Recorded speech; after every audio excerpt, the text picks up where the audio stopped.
Okay, we are going to go ahead and get going. So good afternoon, everyone. Thanks for joining us for our last session of the Master and Commander series with Greg. Thanks so much for joining us today. As I mentioned, this is our last week, so we're going to be spending most of today kind of going through and overviewing what we've gone through in the last 3 weeks, and also introducing a couple last things and going over what the importance of having a patient-oriented plan is. So, as I've mentioned in previous weeks, or if you're new this week, I would recommend getting a pen and paper for you to have, just to jot down some notes, or maybe even start your own Parkinson's life assessment while we're talking. There are a couple of different ways that you guys can ask questions in this session, and I encourage you to ask questions wherever they pop up, because this is more of a conversational webinar. You will be able to have them inserted wherever you'd like and whenever you'd like. So go ahead. There are a couple of ways to ask those questions. The first is in the menu for GoToWebinar. There is a questions drop-down menu. You can go ahead and drop that down, type in your questions. Those questions will be sent directly to me. So if they're questions on tech or sound or things like that, I can answer them directly. But if they are for Greg, I can announce the question and ask it directly. Or if you'd like to ask the question yourself, go ahead and raise your hand. There should be a little button on the panel as well that you can click that says raise your hand. You can click that. It'll pop up on my screen, and then I can unmute you directly and you can ask your question to Greg. Throughout the sessions, there will be some polls that we'll send out, and those will ask a couple of different questions that relate to the content, and you vote with those directly on the screen. So where the Master and Commander screen is right now, there'll be a poll question that pops up. You'll click on your answer, and then we can actually share those poll results once everybody has sent in their information. There are a couple of handouts that are available to you over on your control panel as well. Those are downloadable, and they will also be available on our website and through the follow-up email that will be sent out afterwards. The follow-up email will also include a recording of the session, so you can come back and watch this again, or send it off to any of your friends, family who you think might benefit from seeing this. So a couple things to go over. We do have a couple of upcoming seminars happening in the next couple of weeks. Tomorrow, actually, we have one that is called Parkinson's Disease, More Than Motor Symptoms, and those go over some of the hallucinations and delusions that can be a factor in Parkinson's disease. That will be tomorrow from 10 to 11. We have another webinar on telemedicine and how best to prepare for your telemedicine visits, which is something I think all of us are going to become more and more familiar with as things move on and in the new normal. And that will be next Tuesday, June 2nd, from 10 to 11 a.m. It should be a good one. I'm pretty curious myself to see how best people can prepare for telemedicine. And finally, we've got a Parkinson's 101 Intro to PD Self. PD Self is the Parkinson's Disease Self-Efficacy Learning Forum, which is a program originated here in Colorado, but is now a national program. And that will be on Thursday, June 11th from 4 to 6 p.m. So go ahead and navigate to our website, www.parkinsonrockies.org. They're all on there. You can access and register for the webinars through our website, or you can email me directly and I'll send you the link. Either way works. To go over some of the objectives for today, we're going to review basically almost every component of the Parkinson's life assessment that we've covered so far, as well as introducing the return on investment ROI factor that Greg has developed as well. And then finally, we'll hit on a couple of points as to why developing a patient-oriented program is so important, and using a tool like the Parkinson's life assessment can help develop that more patient-oriented program. So without further ado, we'll go ahead and start some of the overview. You ready, Greg? I am ready. All right, so this on your screen is basically the Parkinson's life assessment in its totality. Lots of different components that we've gone over in the last several weeks. So we're going to go over them pretty quickly in this one, but if people are interested in seeing and learning more, they can obviously go back and watch some of the previously recorded sessions that we have and get a little bit more in depth. But let's go ahead and first of all set up why do a Parkinson's life assessment. Well, first I got to tell you a quick story. When I was first diagnosed with Parkinson's, that was in April, my wife decided to, that weekend we'd go up to Redstone. It's one of our favorite places up by Marble, Colorado. And I was reading everything I could, as you can imagine, oh my goodness, I have Parkinson's. And one of the things is the illusions, or, for some people, they actually think they see things. We get to Redstone, I'm driving down the street, and there is a tree that's been cut down, a stump, with a little gnome, brightly colored gnome sitting on top of it. And I'm riding along, and I said, "Look, sweetheart, a gnome, isn't that a cute little figurine?" She looks over and just total deadpan face goes, "I don't see a gnome." And I thought, oh my goodness, it's already happening to me. I'm already seeing things. And then she burst out laughing, and that kind of set the tone for the weekend. You got to keep some humor in your life, though. It's important. You got to get your leg pulled every once in a while. All right, to the Parkinson's life assessment.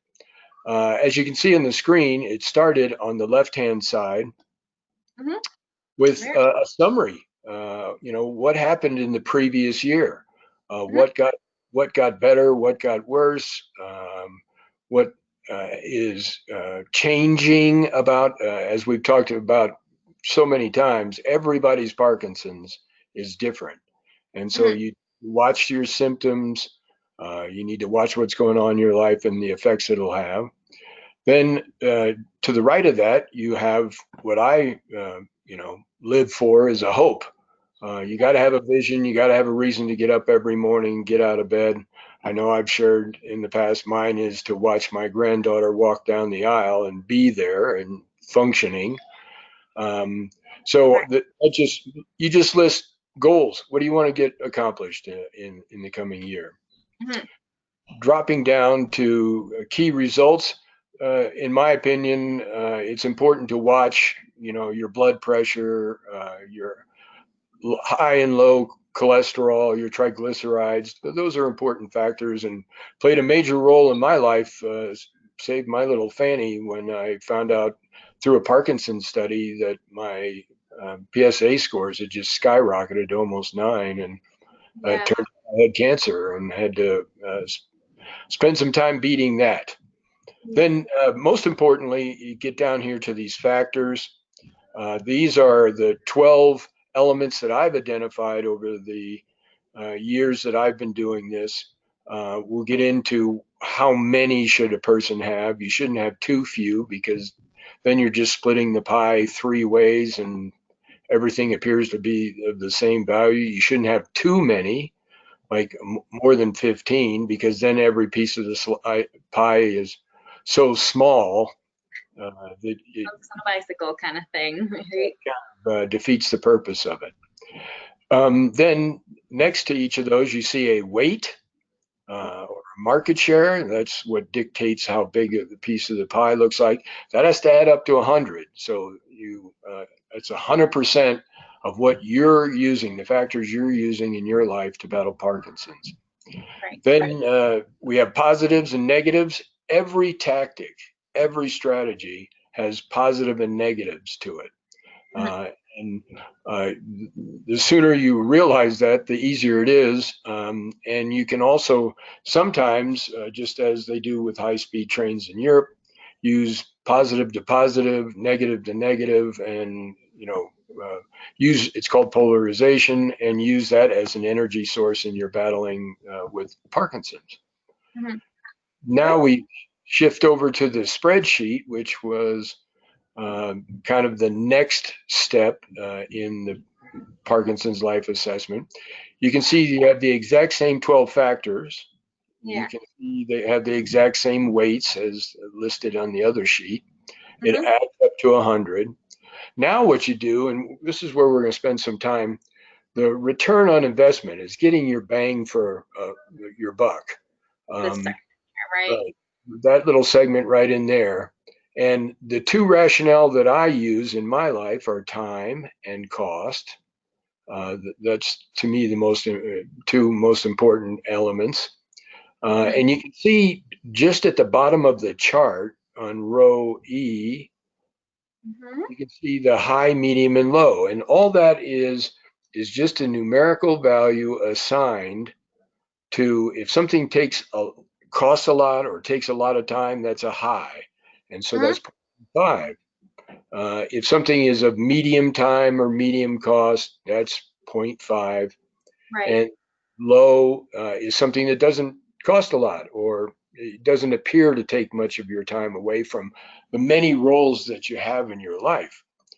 What you do is multiply those two together for each of the factors, and then you multiply that number, which you see in the dark purple that you have right there, and you multiply that times your weight, and you get a factor ROI score.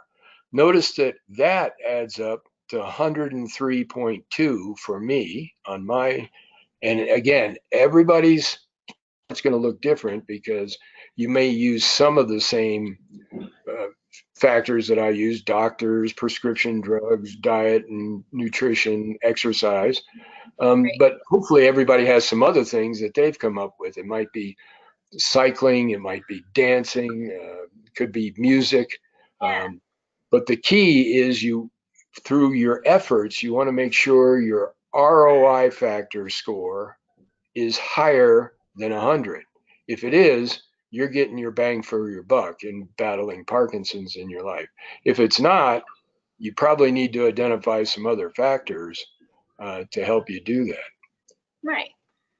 Okay. So that's it in a nutshell. That's it in a nutshell. But in week 2, kind of going back to the beginning when we established some of those hopes for 2020, we went over some of the important goal setting factors. So what are the keys to setting a good goal? Well, the keys are to make what I call SMART goals. S is specific, M is measurable, A is achievable, R is realistic, and T is timely. So if you took the role in your life of, hey, I want to try and stay as healthy and well as I possibly can, despite having Parkinson's, that's an important role for virtually everybody. To establish SMART goals that will help you achieve that role, you have to be specific. And or anybody could use the goal of lose 20 pounds by June 15th. 20 pounds is specific. It's got a time to it. We know how to measure it. We get it on a scale. Is it achievable and realistic? That's the key. That's what you got to discipline yourself and work towards. And the way to do that is to incorporate strategies that help you achieve those goals. So for example, in our example, if you want to lose 20 pounds, well, there's 2 ways to lose weight. One is to diet and nutrition. The other is exercise, what you consume in calories and what you burn in calories. And how you burn them are all specific strategies that help you, lose your 20 pounds and achieve your goal. Tactics are individual maneuvers designed to culminate in a strategy. So diet is one way to lose weight, and the Mediterranean diet, book after book, session after session that I go to, that appears to be the best diet for people with Parkinson's. And then obviously nutrition. What you don't want to do is starve yourself to death and get ill and exasperate your Parkinson's. So always consult a doctor, and if it's dietitian, work with a good book, a good video series. but make sure you've got some professional help in trying to achieve a big goal like that. And then in exercise, some people want to box, other people want to ride a bike. Whatever floats your boat, just get out and move. Right. Okay. So that was kind of week 2 summed up very, very quickly. And again, this is all in our previous recording. So if anybody is a little lost, feel free to go back and watch those. We go into more depth on all of these bits. So we're kind of going through this so we can get to the next part of the Parkinson's life assessment. So then last week we spoke on the adversity quotient, which is basically kind of how resilient are you, or how you can employ your own strengths and understand yourself a little bit better to help you achieve these roles and goals in your life. Is that kind of That's a great summation? Yep. The adversity quotient is basically 3 parts. Your emotional quotient, this is your self-awareness, your ability to manage yourself, your social awareness, how well do you interact in a group. Everybody has different gifts and talents. Some people are real bubbly and effervescent and haven't met a person they don't like. Other people tend to be quiet and reserved, a little shy. But all of that has to do with the more you understand yourself, then you understand how you're going to fit into a group, all of which leads to your social skills. And that is so vital for people with Parkinson's to stay active, stay social, find a group to get involved with, because Parkinson's I know I'll speak for myself. It's always making you kind of go, I don't care. Maybe we'll see people, maybe we won't. We've got to consciously work at staying social. The IQ is intelligence quotient. That's broken down into different parts. In the old days, it was just how smart you are, and they gave you a number, and you walked around and either bragged about it or hit it, depending on what the number was. Now they're talking about psychologists use verbal fluency. You meet some people who are outstanding orators. You meet other people that don't put the words together quite as smoothly. Quantitative reasoning, these are the people that can pack a truck, do math. They just see in their mind the equation and can get it done. Sensory intelligence is your ability to sense what's going on. People call it, intuition. They call it, my mom used to call it eyes in the back of her head. She always seemed to know what we were doing in the back of the station wagon. hand in the cookie jar? Yeah, hand in the cookie jar, no doubt. Motor skills, that's what explains athletes and people who have great eye-hand coordination. Painting artists are phenomenal at motor skills. And then practical acumen is basically just common sense. Some people are highly intelligent. They just don't know where their car is out in the parking lot because they've been inside figuring out the Pythagorean theorem. Yeah. Right. So the combination of all those is what helps you develop an adversity quotient. You can work on each of those components to improve your ability and be ready for when life throws you an atomic event.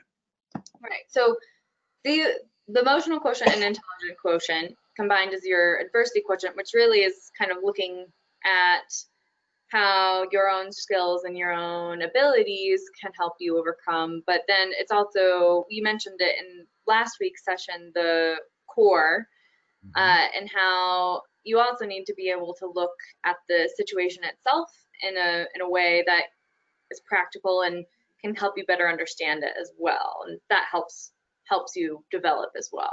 Absolutely. That's exactly the core is the core theory behind Diane's self-efficacy. Yeah. Think about it. That's what gives you that ability to kind of believe in yourself and say, hey, I don't have to let Parkinson's beat me up. I'm the master and commander of the good ship Parkinson's in my life. Right. And again, C is control. To what degree do you control adversity? O is origin and ownership. R is reach. E is endurance. Um, a real life story in my life. I spent the last 15 years before I retired dreaming of, buying a second home down in the Gulf Coast on the beach. And my wife and I took 3 months out of last year to go down there, and we went all down Texas, Alabama, Florida, spending time at these different beach communities to see what we'd like. Suddenly, an atomic event, my youngest daughter had a premature child in October, and so much for 15 years worth of planning. Yeah. Because when you look at that, core helped me go, well, I didn't have any control over her having the premature baby. Where's the origin? The origin is, for whatever reason, my daughter developed a liver problem, and that's prompted the birth of my granddaughter. Ownership, family's family. Nothing's more important than it, in my view. And so much for beach living. It's back to be with my wife and our youngest daughter, and be live-in nannies and help them with my granddaughter. Reach, she's doing great. She's 7 months old now, and all her tests are coming in great. My guess is in 2 or 3 years, you probably couldn't tell the difference between her and a child born in her normal pregnancy. And endurance, how long will? Well, I hope it endures till she walks down the aisle, and Right. there to watch it. So that's how core kind of helps you explain and make decisions even under incredibly adverse conditions. Right. And I guess that this is kind of a random question, but my question is, did your hope to live on the Gulf Coast and your goal, because a goal that you've had for a long time, it sounds like, did that go away completely? Did that role change, or is that still something you could address later on down the line? Well, exactly. Right now, wild horses couldn't drag my wife away from the grandchildren. They are 5, 3, and 7 months. But certainly, a year from now, 2 years from now, when they're kind of under control, if that's possible with children, yeah, we'll just take a look at it. The key is to be able to identify, hey, this atomic event happened in my life. I wouldn't wish what we went through on anyone. But you just know where to pick up the pieces. You know the various roles that are important to you, and you identify the goals, and you just establish a new goal. That's why you do this Parkinson's life assessment. I suggest every year. I do it on New Year's Day, but you can do it every 3 months, every 6 months. The key is not so much your score, 103.2. The key is it going up, or is it going down, or is it going flat? Hmm. That's Delphi analysis, and it's just a tool to help you identify those key factors in your life and deal with them faster and better than if you weren't aware of or didn't have any of these tools at your disposal. Yeah. So kind of going along with that, you've got kind of a toolbox of factors that are helping you tackle your Parkinson's and live well with Parkinson's. And these are the ones that, oh, there we go. And these are the ones that you've established for yourself. And we went over this last week as well. You've Mm-hmm. got 12 here, but you said that that number can change according to, or start at a different point than where you are. You spent quite a few years developing all of these, and Mm-hmm. really identifying what's helping you with your Parkinson's. And you said we'll get into that a little bit later, right? Yeah. Mm-hmm. Okay. Well, that's all. This sets up what we need to focus on with return on investment, because this is the base level that you're at. Um, again, these are 12 that I've identified for my life of exercise, emotional therapy, nutrition, yoga, alternative therapies. That's arts and paddleboarding and hiking up mountains and stuff like that. Supplements, taking, not only having a good diet, but also supplementing your diet with things that you don't naturally get a lot of from some of the foods we eat. Vitamin D3, which, by the way, I saw a news article, people with high, proper to high levels of D3 appear to not get the coronavirus. Huh. People that have low levels of vitamin D in their bloodstream tend to be impacted by the disease to a much greater degree. So I certainly didn't know that, but in working with a dietitian, she's the one that said, my D levels were okay. You get vitamin D from the sun, from drinking milk a little bit, things like that. But vitamin D3 is hard to acquire naturally from the foods that we eat in America. Yeah. So all of those factors are things that have impacted me. When I first started this, I only had 6 factors. Mm-hmm. Things like doctor, prescription, nutrition, exercise, yoga. But what I've done is, as I've found uh, new things to do to help me battle Parkinson's, I've started to group them together, like emotional therapies, that's family, that's faith, that's mentoring people, working with people in different groups. So it's okay to expand your factors, but in order to make it make sense, visually on a pie chart or a bar graph, it makes sense to kind of keep that number between maybe 5 and 15 factors. Yeah. Uh, just as you mentioned, you've added factors over the years. Have you ever had one completely fall off the list totally? Yes. A couple of things that when I was first involved with doing studies, when you're first diagnosed with Parkinson's, for the next 2 years, you are a golden hamster for science, Right. because you haven't been taking a bunch of Parkinson's medicine for a long time. And again, this gets us back to, patient-oriented outcomes. Um, as you age in your battle with Parkinson's and take various Parkinson drugs, you become less uh, adaptive to a new drug and its impact on your life. So one of the factors that I used to have was participating in a zillion studies. I still do participate in certain studies. My wife and I just finished one with this new drug coming out that helps with if your off periods are sharp and sudden.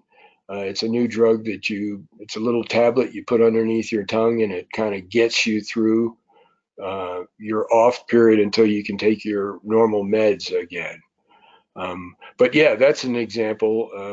I don't participate nearly as many studies because I'm not that valuable to empirical studies Yeah. done in the scientific format, because I've been battling Parkinson's for too long. Right. Right. Okay. So that's a good example. So I think now we're gonna go ahead and launch our first poll question for everybody to answer. One moment. Okay, so the question that we're gonna ask is, how do you measure the effectiveness of handling the Parkinson's symptoms you experience? The first option, I take it day by day, dealing with symptoms as they pop up. The second option, I have factors for most of my common symptoms. 3, I see the importance in identifying factors, but use no tools. Sorry, there's a text limit on all of these, so they might seem a little disjointed. And the final, I have identified key factors but haven't rated importance. So go ahead and vote on your screens for the polls if you'd like.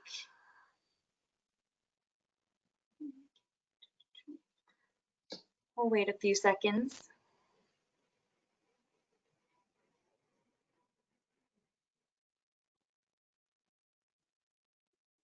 And again, those factors can be anything from medications, exercise, supplemental alternative therapies, nutrition, all of the above.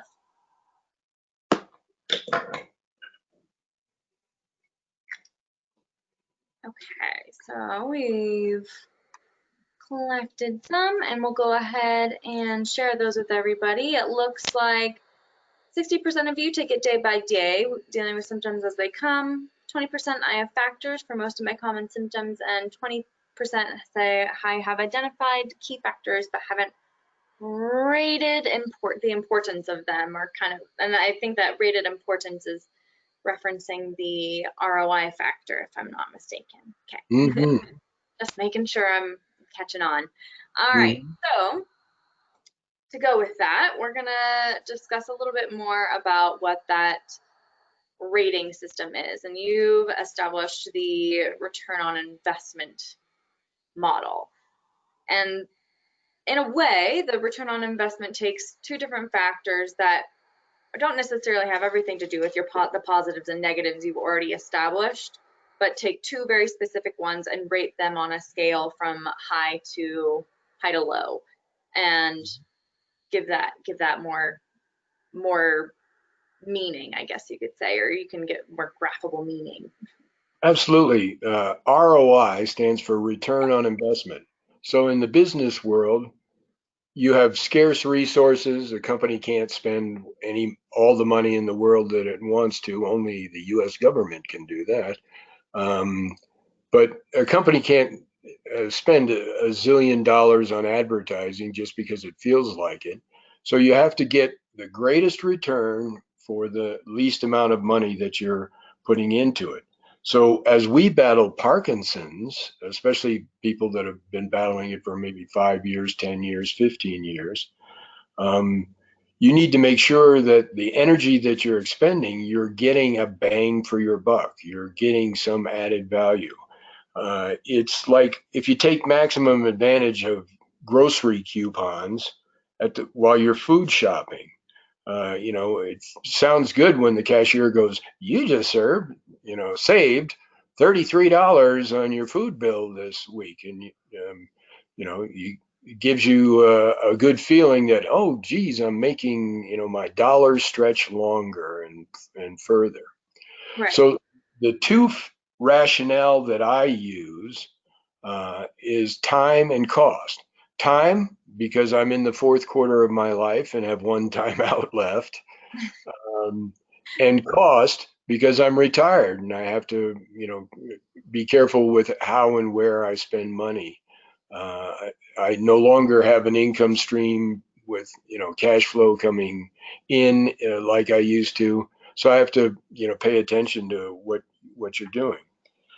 Right. So once by identifying the two most important rationale that you have in your life, then you simply put those rationale together, multiply that times the weight that you've already established with those factors, and that gives you a new score. Mm-hmm. So your two measurements are in time and cost. Can it be something else? And what would an example of a different rationale be? Yeah, absolutely. There's all kinds of factors you could use. You might have independence. Do you have the capacity to go where you want to go and when you want to go, or are you,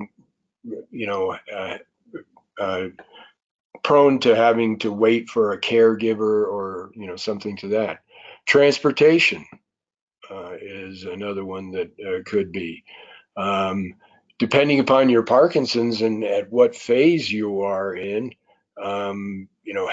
handicap access could be if you're, unfortunately wheelchair bound or something like that, that's going to determine, play a large factor in what you're doing. It's hopefully people can see it's not a factor in battling Parkinson's, but it's an impact. It's a rationale, Okay.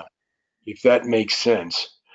So it impacts your ability to use the factors that you've identified to, combat the symptoms that you're faced with.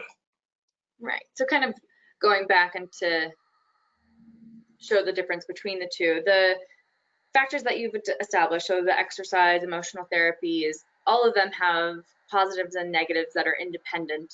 And some of them do involve money or time, but the positives and negatives that you've established are independent of this rationale that really can apply to all of them. So when you're establishing your rationale, like independence would be a great one, because some of these do, that can apply to all of them, just as time and cost does. Is that kind of the difference there between the positives and negatives of the factors and then the rationale that you're developing?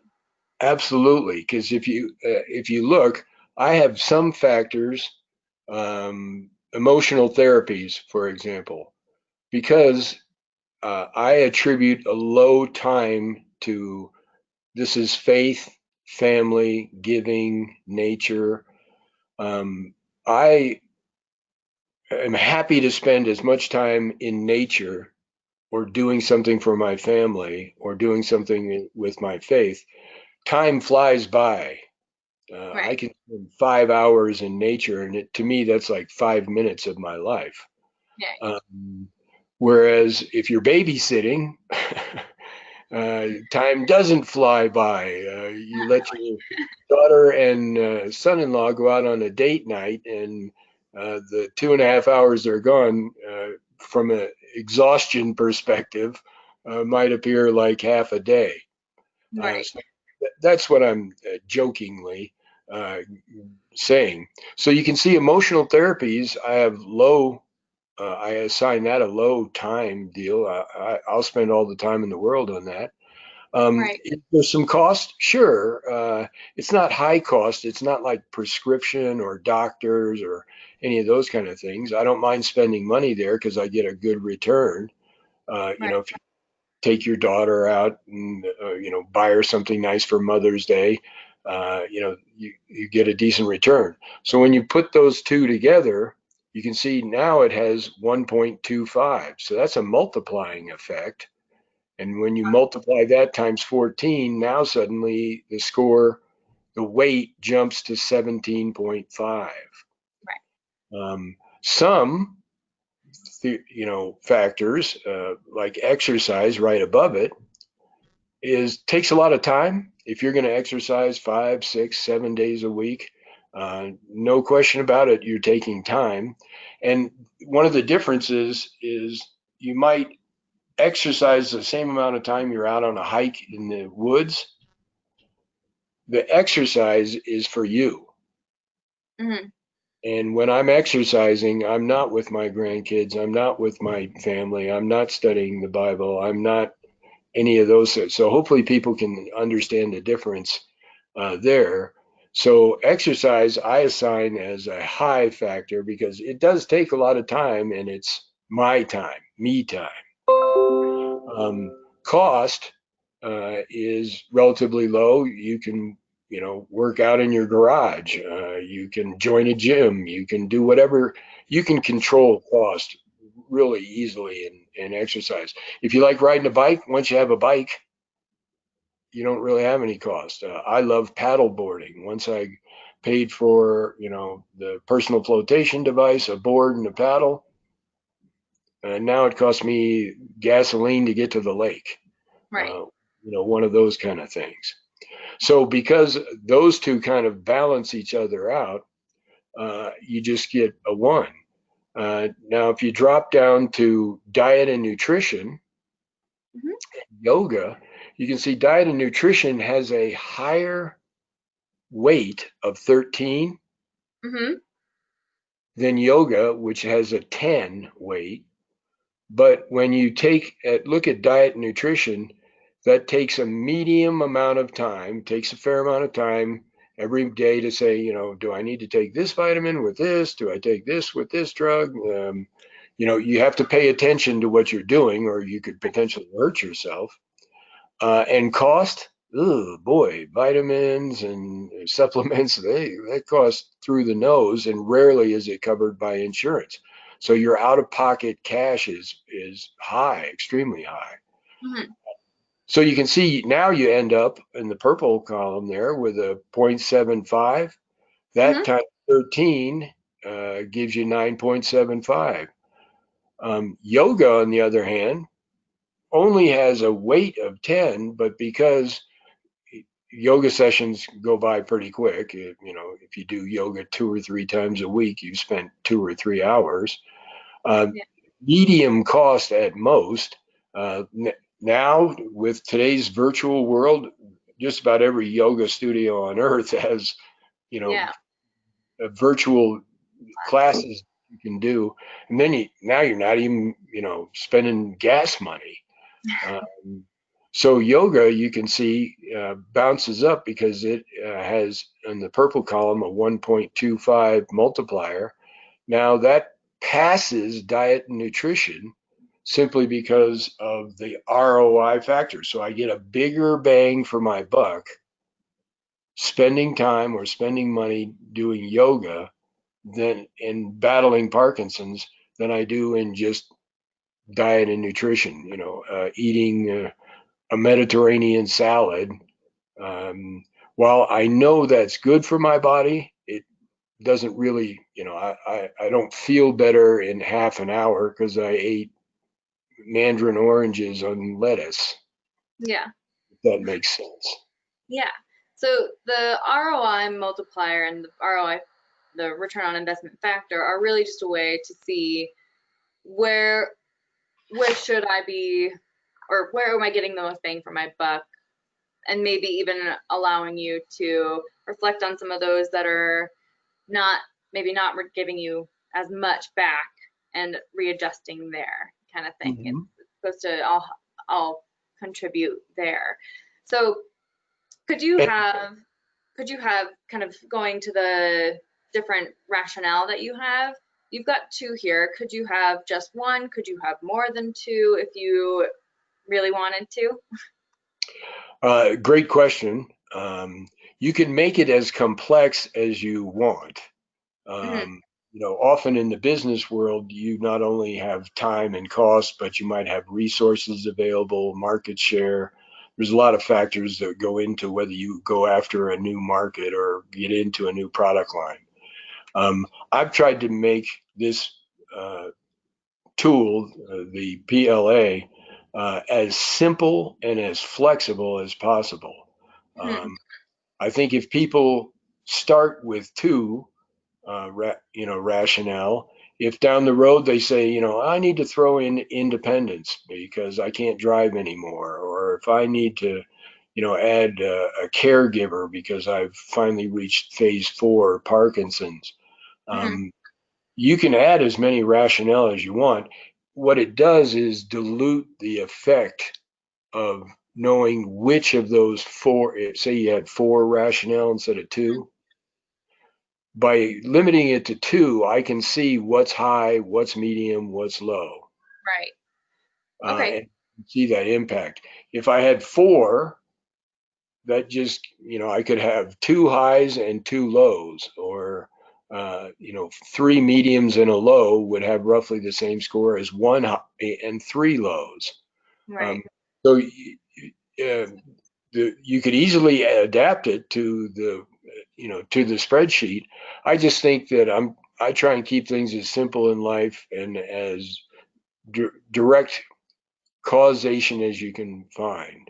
Right. There's a difference between correlation and causation in analysis, and I'm always looking for what causes me to feel better about my life and living a life thriving despite the fact that I have Parkinson's. Right. So even though there might be more rationale than time and costs, you're really picking which ones mean the most, or have the most impact. Mm-hmm. Okay, awesome. So kind of we were talking a little bit about how the different factors and how many you've got 12, and how you really shouldn't have less than 5, because less than 5 or more than 15. Is there a reasoning behind that? Again, this is all designed so that you, as the Parkinson's patient, are helping to dictate or direct your control of, hence the title Master and Commander of the Good Ship Parkinson's. Parkinson's is not a good ship, by the way. Captain of controlling what you're doing. I think too many people, very generational, the baby boomers were the people, getting sucked into Parkinson's like a silver tsunami. Mm-hmm. We of all our lives been told, get in line, be quiet, your number is 94356. I never, when I went to college, I never saw my name on a grade sheet. It was just your social security number. That's all you're known as. And our Mm-hmm. generation is, basically always changed the way society has done things prior to us.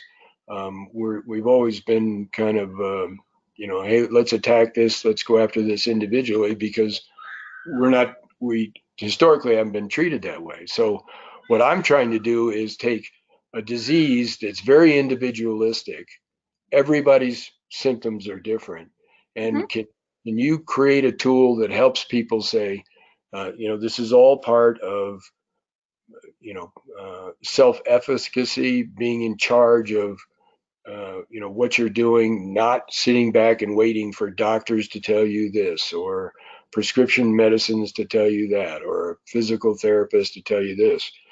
It's important to have all those as part of your plan, but it needs to be your plan, Right. not their plan. Right. Awesome. So it actually looks like Patty. We have a hand raised from Patty. So I'm gonna go ahead and unmute you, Patty, and you can ask your question to Greg. Sorry it took me so long. I just noticed it. Oh, that's okay. I just now raised my hand. Okay. Hey, Greg, how often do you reevaluate the factors and, look at something and say, wait, I'm not getting much of a return on investment, and I really ought to be spending less time or less money in this particular area? Super question. When I first started this, I did it every quarter. I did it quarterly. Then as I got 2 or 3 years into it, I first started this when I was diagnosed with prostate cancer, and that's back in December of 2015. As I've gotten several years under my belt, it almost becomes second nature. You think this way. When I read articles or go to symposiums or read books about Parkinson's, I'm listening to what the person is talking about at the symposium and plugging in the parts and pieces to the factors that I have. Elena asked me a question earlier about, can factors disappear? Can they lose their importance? Absolutely. All the things that I've learned over time. For example, I have a terrible time with sleep. I don't sleep well with my Parkinson's, but I've learned, tricks of the trade, like cocooning, wrapping myself up in a sheet, so that when I do start to act out my dreams, I'm not hitting my wife or hurting her. So you'll notice sleep isn't even one of the factors I talk about anymore, because I've learned I take melatonin, I take CBD, and I cocoon myself, and that seems to solve it. Now, it doesn't help my sleep, but at least I'm not hurting my wife. Does that make sense? Yeah, that's great. Awesome. Thank you, Patty. Thanks. Okay, and again, if anybody has any questions, feel free to raise your hand or type in type in the question drop down. While we're kind of in a break here, or actually, really quick question. You mentioned your wife and how important family is. Can the caregiver help create the Parkinson's life assessment, or even have their own? But I mean, I guess it might not be Parkinson's life assessment if the caregiver is doing it, but. Yeah, absolutely. I think a caregiver could, depending upon the situation with the person with Parkinson's, a caregiver is going to know what works and what doesn't. My wife and I, she knows my Parkinson's life assessment. As a matter of fact, she just got done with a study that I wasn't involved in because I'm no longer a golden hamster. Right. I didn't meet the criteria of the test, but my wife was involved in the study, and they were asking her all kinds of questions about my on and off cycle and up and down and so forth. So you notice I don't put caregiver as one of my factors. I would think that would be a factor for a lot of people, but I live a rather active life. I'm not dependent on anybody for anything. No one drives me around. However, we know that when I'm down, my biorhythms or chemically, like driving home from a dinner, that's not my best time. And so my wife just naturally drives the car then. There's no argument. There's no, you're going to fall asleep while you're driving. I am going to fall asleep while I'm riding in the car. So she's going to drive. So yeah, caregivers could have just as much input. And I think I mentioned one of the things I do is on the anniversary of my diagnosis, I email my daughters, my son-in-law, my friends, my wife, and what have they seen that's changed? Because I don't want to be the frog in the pot that suddenly figures out I'm in a lot of hot water and I'm getting cooked.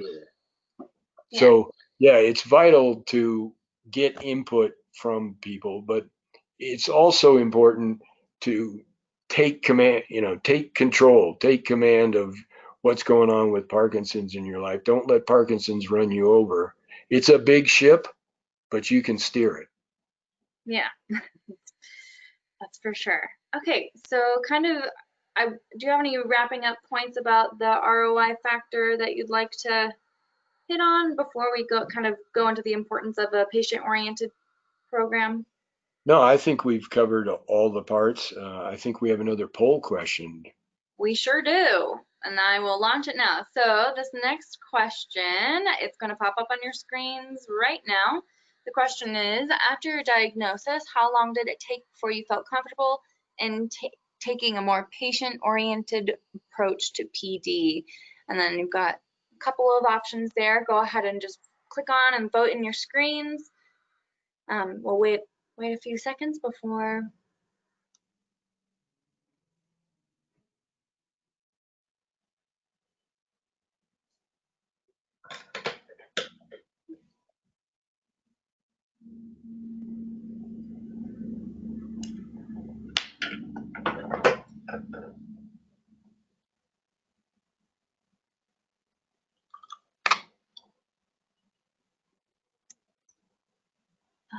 Okay, we'll go ahead and close up the poll for everybody. So it looks like we're a 50-50 split between less than 1 year and 1 to 3 years. So for taking a patient-oriented program, and kind of going along with that, there are a lot of different components. Let me hop back on. There are a lot of different components to creating to create a patient-oriented programs. What do you feel are the purpose, function, and keys to taking a new look at your battle with Parkinson's? Well, I think that, again, everybody's Parkinson's is different. So everybody's going to have a slightly different answer, to that question. But I look at science, and Parkinson's has been identified for a little over 200 years now, since Dr. James Parkinson first noticed people shuffling around London in foggy London town. Right. In that 200 years, we haven't come very far. There's no biological marker identified. We don't know what really causes it. We have, some guess.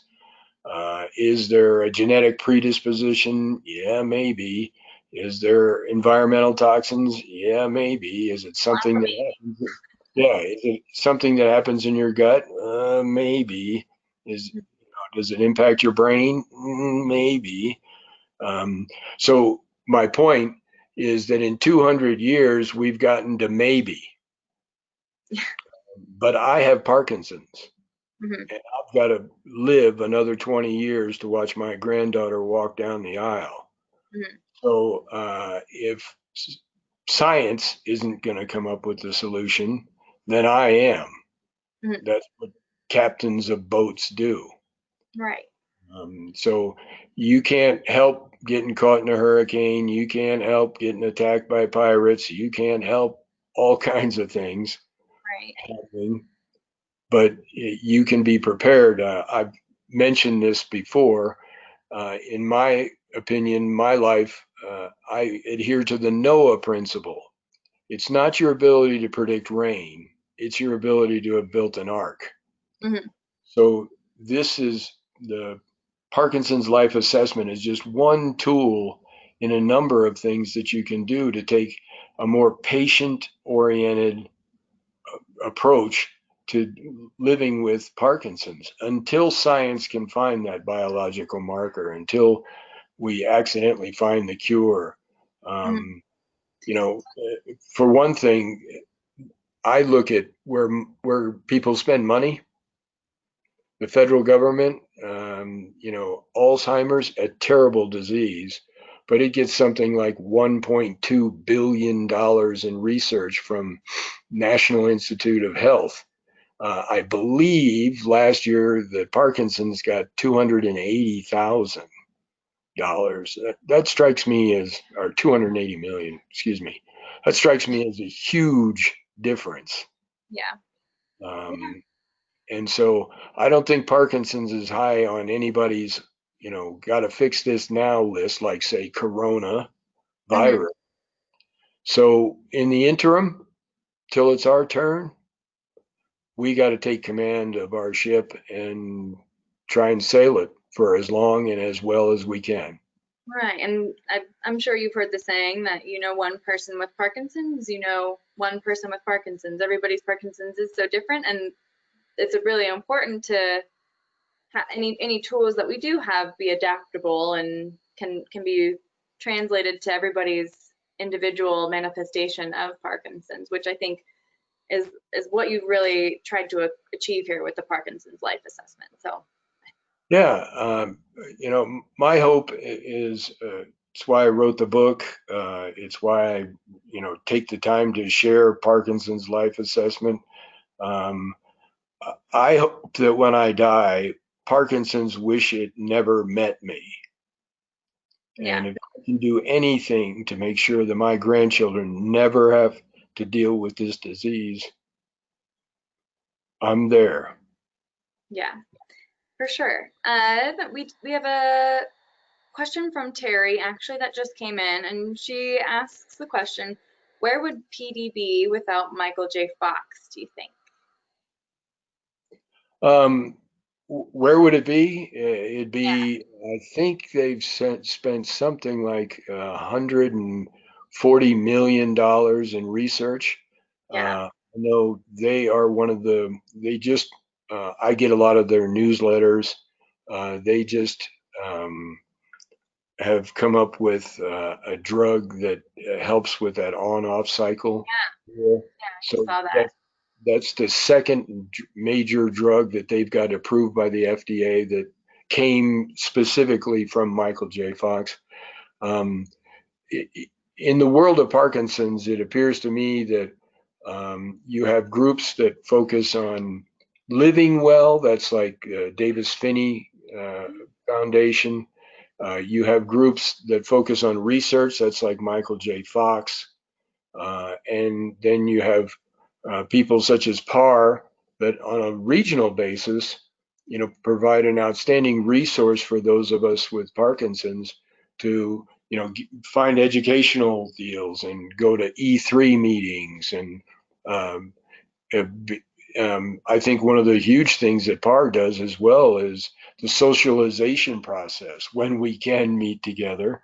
But the ability to get to know each other and see each other and talk with each other and share at a symposium, tricks of the trade that worked for you in dealing with constipation or no sleep or, fun things like that. So to me, the patient-oriented outcome is the person that's reading, studying what all the different people have to say. The Parkinson's Foundation has some interesting studies. There's a number of different people around the country that I follow, because I think that I appreciate the route they're taking. John Dean is a gentleman that, does a lot of speech therapy, and just a pleasant person. You always feel better when you're near John Dean. He's brilliant too. So he's got all the, yeah. So to me, it's that whole combination. I chose the title Master and Commander. I'm commanding the good ship Parkinson's in my life, but I'm using all the currents, all the winds, all the skills that I can possibly use to do that. And the only way to do that is to stay on top of it and learn as much as you can and then apply it. Right. And hopefully the tools that I've provided in my book and in with this PLA are just one tool in the box. Yeah. So we've covered a lot of the different components of the Parkinson's life assessment, but I kind of want to ask you if you had to pick one that our attendees could focus on initially, or one that you think is most important, which one would it be? No question about it. It's SMART goals. The key to getting things done is establishing a good goal, and then again, adversity quotient comes in there because now you learn more about yourself and you figure out how use the various intelligence sources to gather information.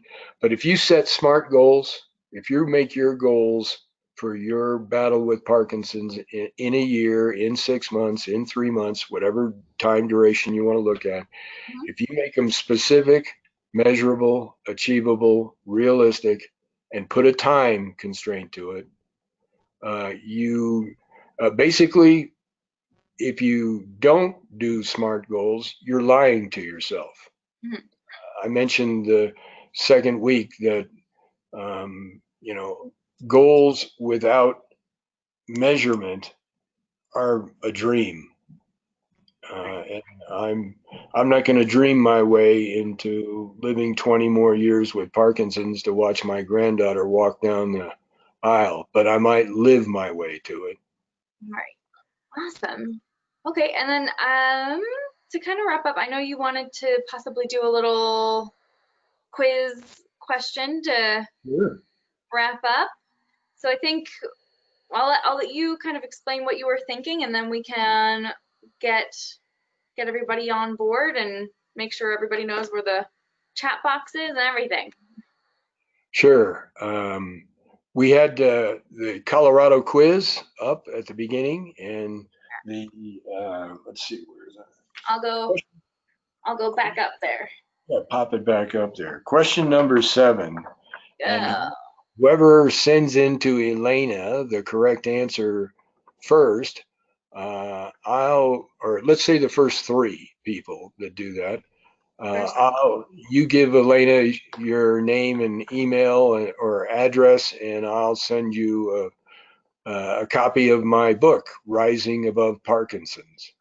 And, So we're talking about which question are we talking about? The Colorado. how many major river drainage basins are in Colorado? So these are major river basins as determined by the hydrologists in Colorado. There's a specific number, and for extra points, if you can name all 7. Oh boy. Yeah, so feel free to either raise your hand or send that into the question. Okay. All right, we've got Terry who says 7. Is that the correct? 7 is correct. That's the correct number. All right, so I probably shouldn't have said it out loud, but Terry, you get a copy of Greg's book. Congratulations, yay. Yeah, so if they'll get their address to you, I'll get it off in the mail ASAP. Okay, yeah, I'll email Terry and ask for her email. I'll email you, Terry, and ask for your address, and we can get you a copy of Greg's book sent to you. She said thank you. Okay. Great. And for everyone else who might be interested in getting a copy of Greg's book, his book is available online through his website, gregritscher.com, or you can get it on Amazon. If anybody has any questions, feel free to shoot them in, but unless we don't, we can just go ahead and close down. I want to say thank you to everyone who has attended these sessions. Thank you to Greg for organizing these all and for putting together the life assessment and sharing it with us all. Mm-hmm. Thank you, Elena. This has been a pleasure to do, and hopefully this helps a lot of people take maybe a slightly more positive, affirmative approach in dealing with their Parkinson's. Awesome. Yeah, I agree. I think it will. So, good. Okay. And with that, did you have any other closing words for people, or? Just the only thing I tell people when I talk with doctors and that kind of stuff, people don't care how much you know until they know how much you care. And if you abide by that rule and help people around you with dealing with their Parkinson's, it comes back 20-fold. Yeah, agreed. All right, so with that, I'm going to say thank you again. I've really enjoyed talking with you and chatting with you about the Parkinson's life assessment, and maybe I'll even give it a go one of these days and see what I do. All right, cool. Well, thank you so much. And if anybody has any questions, feel free to send them in via email. We can get that to Greg and connect you. And yeah, thank you. All right. All right. My pleasure. Bye.